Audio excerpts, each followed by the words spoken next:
অমাবস্যা মানেই অন্ধকার, রহস্য আর অলৌকিক শক্তির মিলন। কিন্তু এক অমাবস্যা আছে যেটাকে শুধু ভক্তই নয়, তান্ত্রিকরাও মানেন ভয়ঙ্কর শক্তিশালী। সেটি হলো কৌশিকী অমাবস্যা। কথিত আছে এই রাতেই দেবী কৌশিকী রূপে আবির্ভূত হয়েছিলেন।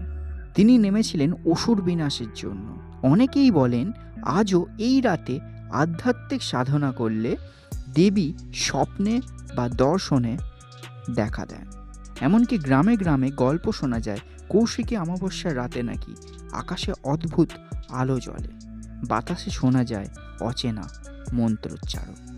ভক্তরা বিশ্বাস করেন এই রাতে দেবীকে একবার স্মরণ করলে কঠিন থেকে কঠিন বিপদ কেটে যায়। কিন্তু সাবধান, অমাবস্যার রাত মানেই অন্ধকারের খেলা। ভুল পদ্ধতিতে সাধনা করলে ভয়ঙ্কর শক্তির ছুঁয়ে দিতে পারে সর্বনাশও।